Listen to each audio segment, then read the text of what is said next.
So for this illustration, I'm going to need a number 2 pencil or an HB pencil. This is just a Staedtler. It's an old pencil. It's an old little pencil. Just make sure they're sharp. Sometimes when you write on these type of surfaces, they're a bit finished or rubberized, so it's not always going to take in pencil. This one, luckily for me, does. You're going to need an eraser.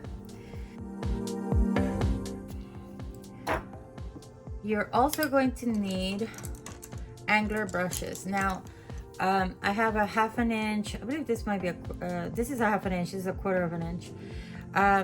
I like these. These are really nice when you're doing skirts, and it allows you to create the illusion of depth, where one layer of fabric might be closer to you and the other one might be far away. These are the brushes you want to use, and I will show how to do that. This is a number 4 round, but you can use whatever round you like. This is my favorite round. There's a very pen-like quality to these. This is also a Royal Langnickel. I really like these ones because the bristles are bouncy. They just go back into shape. These are Richardson, or Richson, I should say. And these are sables. And I don't think these are the highest quality sables, but they're very nice. They do spring into shape, but they get a little bit, they stray out. This one just needs a little TLC, a little conditioning. It's been a year since I used them. I wasn't kidding when I said I wasn't drawing for a year. This is one of my favorite mops. It's pure squirrel, so it's 100% squirrel, and it's very soft. It feels just like hair. It's great for creating washes on backgrounds, or if you want to spread a lot of paint or a lot of water in a very quick amount of time. This will help you because this holds water. You can literally dip it in water and dip a little bit of paint here, and the paint goes inward into the brush, and it creates a bit of like a fountain in there. It creates like a receptacle, and as you're painting, it still it bleeds out the water, and it just creates this fabulous effects.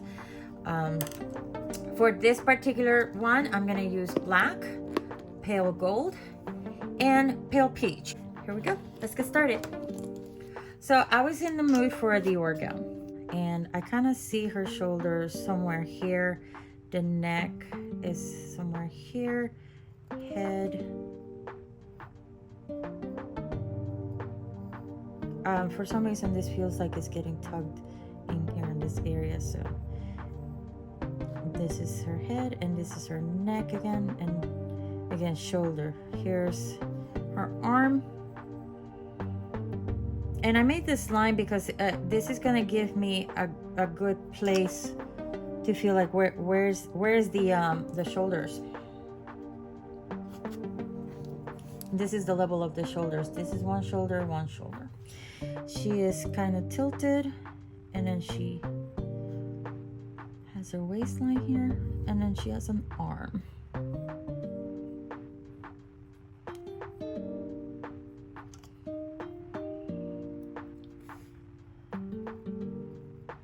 So the Dior gown that I'm going to sketch is the Scallop Gown. And this is the type of gown that actually looks good if you actually take the time to draw it and put the glitter and detail that it has in it.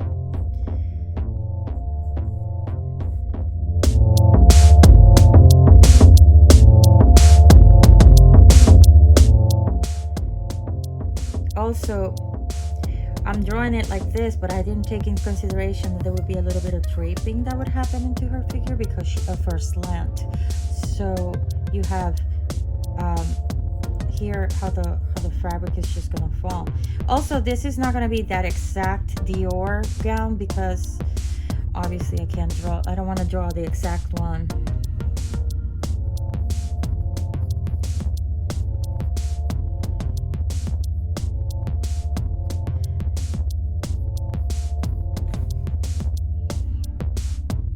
Another thing that I like to do is I've curtailed the front because of how it should drape, but then I'm gonna do this.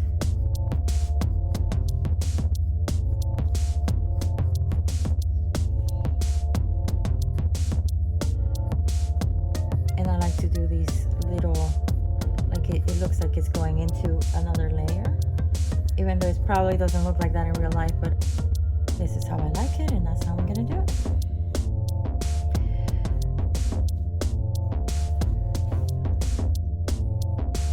So I feel like there should be a layer here, and I'm not seeing it. Here it is.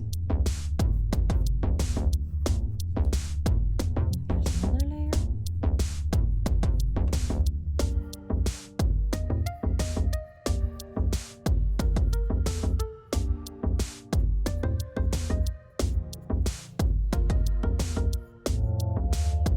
This is usually the time-consuming part, the part where you actually decide how things are going to fall onto the figure.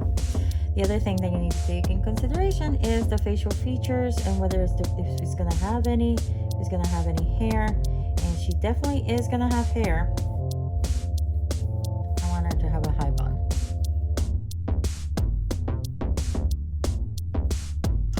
Okay. So off camera, I have a cup of water. I don't think it's going to show. And I'm going to use the small round. It's a number 4. I'm just going to dip it in the water. And when it comes to these, I don't like just squeezing a bunch of this and putting it on a palette unless I'm going to use that palette again. And I'm probably not. So I'm just going to squeeze a little bit. And then I'm going to out. As you can see, because my brush is wet, it's lightening the paint.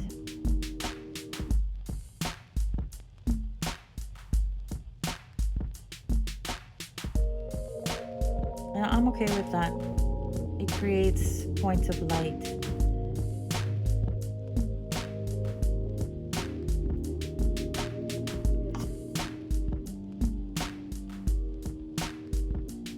Like for example, maybe she's lit a little bit more from the back.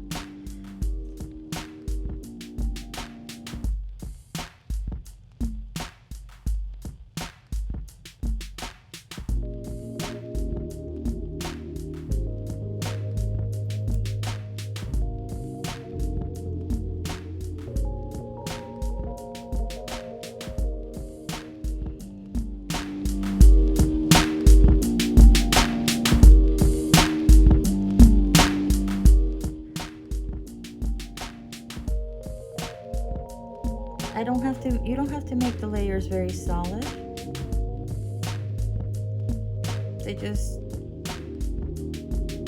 I like gesturing the layers as well. Like, you know that there's a face or there's a neck there, but you can't see all of the detail. I'm okay with that.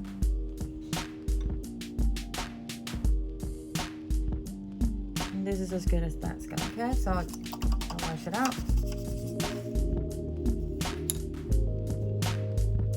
These dry very quickly, which is why I'm not putting them on one of my palettes or anything like that. A little bit of water fell in that. That's okay. I'm gonna use the 1/4 inch. And I'm gonna dip it in water, and I'm gonna use black.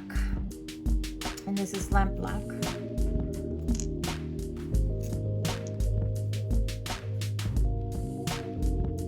And the beauty of the edge, these angled ones, is that you can go into really narrow edges and paint it in. Also, because this is gouache, it works a little like watercolor, so you have that like you can dip it in water and just wash the color over to the opposite side. And as you can see how deep the black is here and how light it is here, anything that is deep and dark is closest to you, any layer that is deep and dark is going to be closer to its viewer.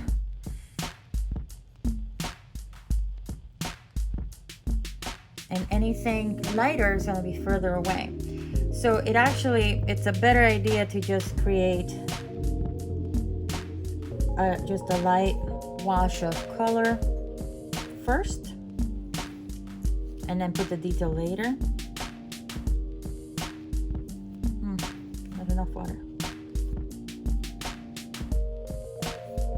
If you accidentally drop paint or water, just swoop it over, swipe it over, I should say. And it sucks. The one thing I do hate is that sometimes I make these lines and the lines have detail, and it sucks because then you can't see it very well whenever you're putting in the wash layers.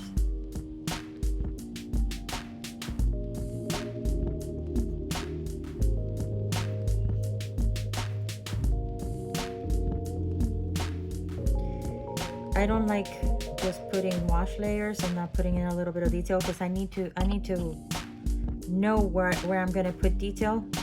So I need to. This will help me orientate myself whenever I'm putting in the detail whenever I'm painting. I'm gonna make this area here a little bit more faded, so I'm not gonna put too much detail on it.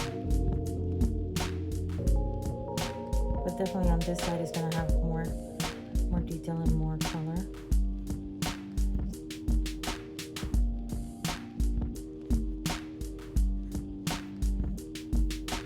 I've actually drawn this dress before. I am messy. I've drawn this dress before, and it's actually really pretty.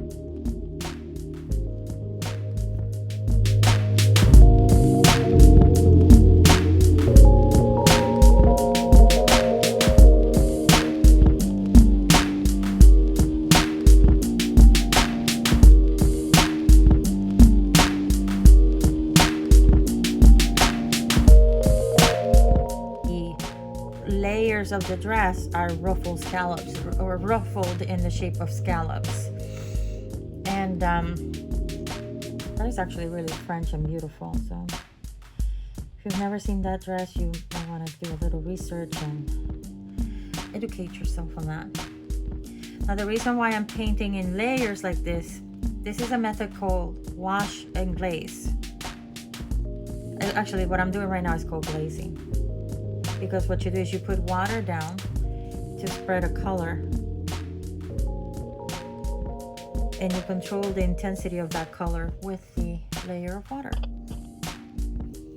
And as you can see, this is absorbing it. So this is fabric. And sometimes I don't know what material it is until I'm actually on top of it painting. So I'm not mad at it. It's all good. It's very good.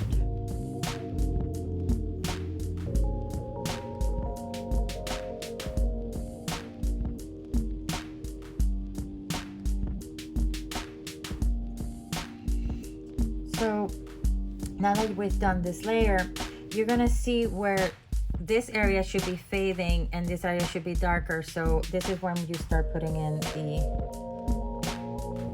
detail, and you use less water for that.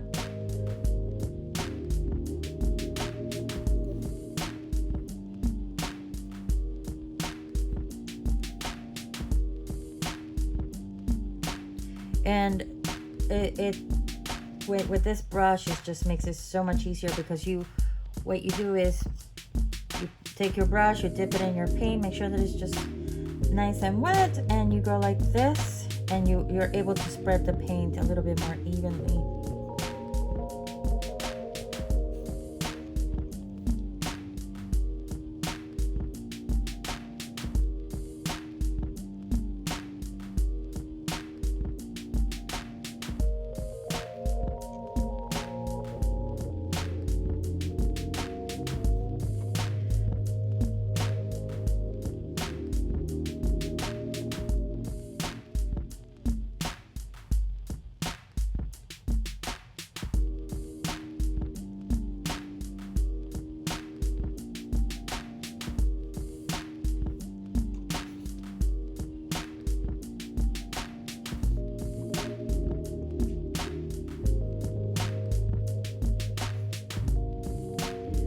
And I'm actually running out of paint on my little lid, so I might have to catch some more. Get some more for that.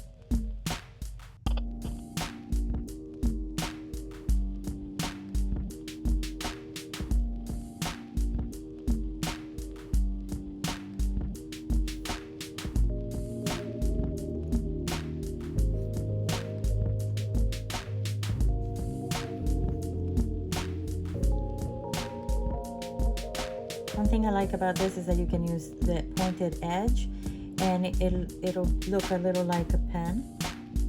It looks really dreamy right now. It looks a little ethereal. I like that quality in watercolors. You can have that in watercolors and be all right.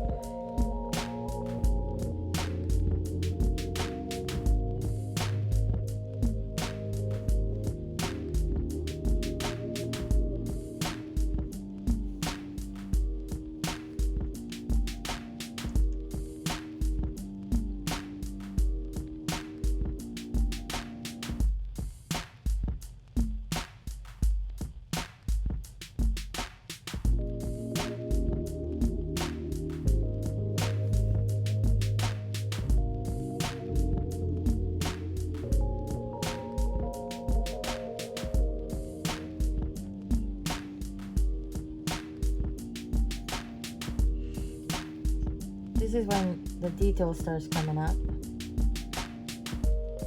And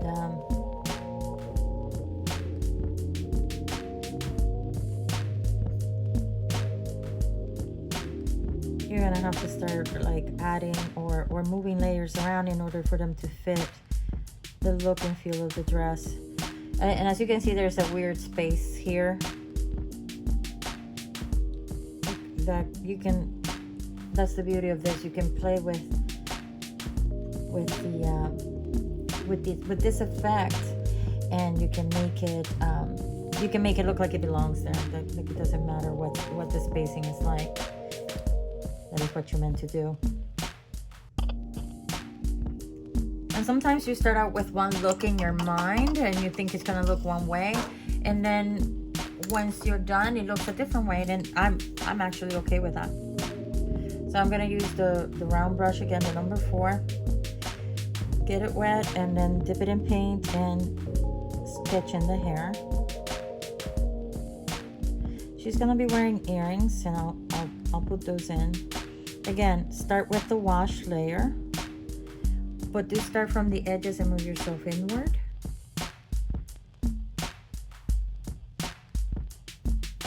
Now, if you're painting on top of other gouache, you will have to get paint and actually get, instead of a watery brush, you're gonna need a more dry, saturated and paint brush. And as you can see, that worked a little better. I kind of want to do this so I could give her, because I want to give her eyelashes, why not?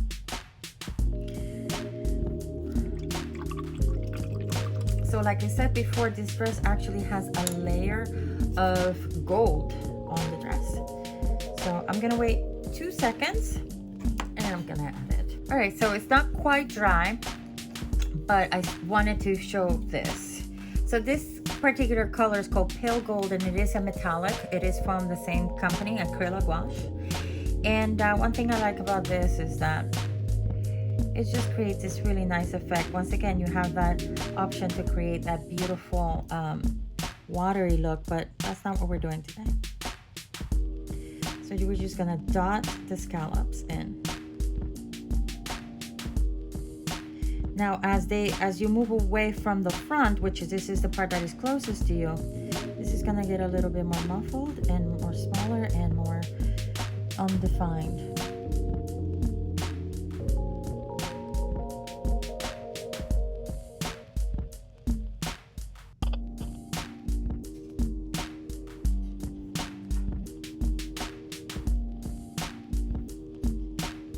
So I dipped it a little bit in water because it was getting dry. And again, these paints get dry real fast. They just dry up really fast.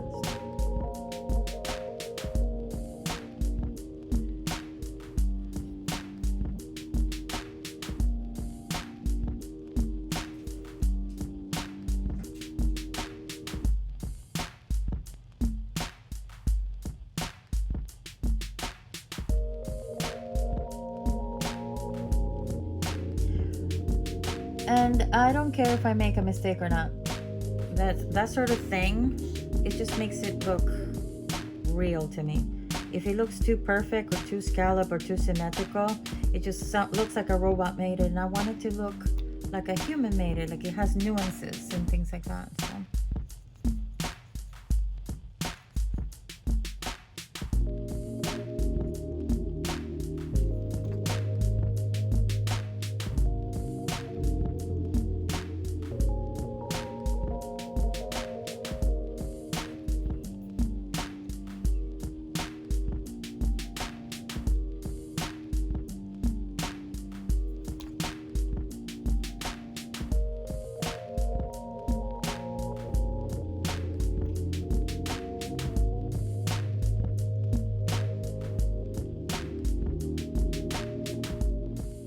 Again, if you feel like you didn't put enough dots, go back. But it's up to you.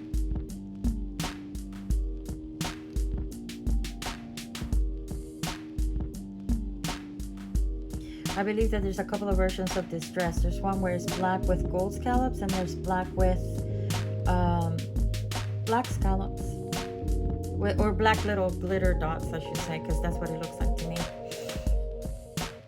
And as you can see in here, there's so much light and it's so far away that you can barely see the layers, and that's cool. I like that. One thing that you can do is just to quickly guide yourself to where you're going to put more dots later. Let's just do this.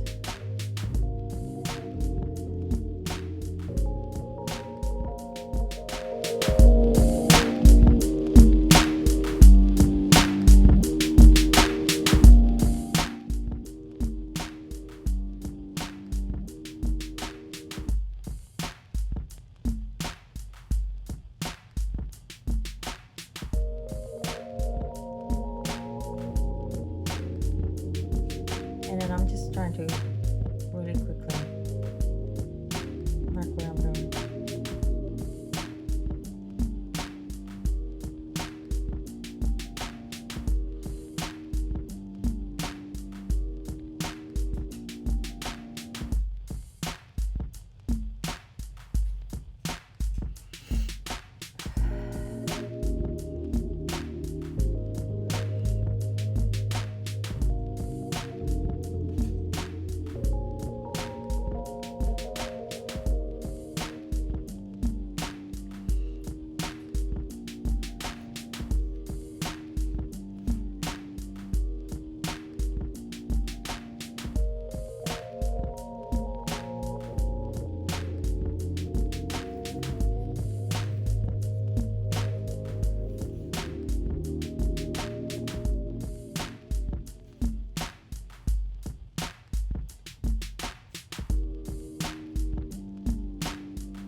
So again, in this area, there is hardly any detail. So I'm just going to start from this point on and just add a little bits of detail.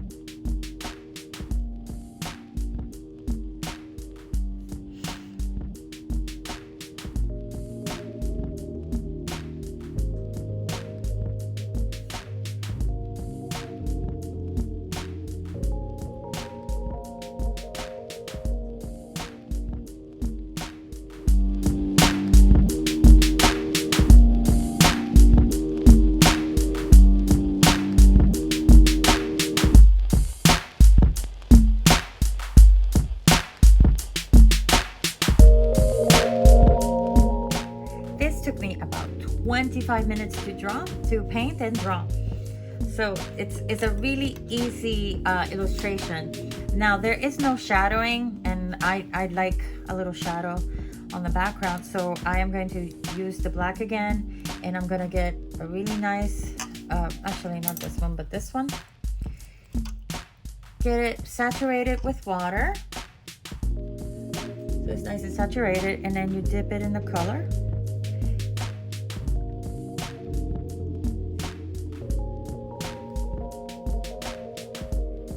there's the shadow. And if you get a little hollow paint, just you can remove it.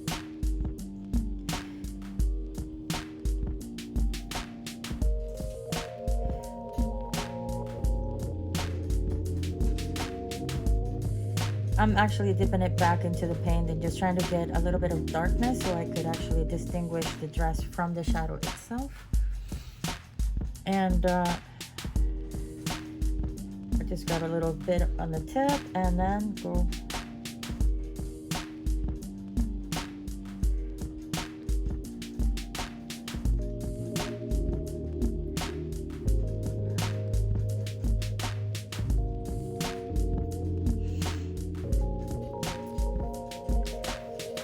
That'll show a little bit more as it dries, but I'm not seeing it. So one thing that you can do is just be a little bit more, go with a little bit more darkness, or a little bit more deeper. You just grab some more of that hue and then do that. And what you created is an area of contrast that basically makes the dress float above the floor.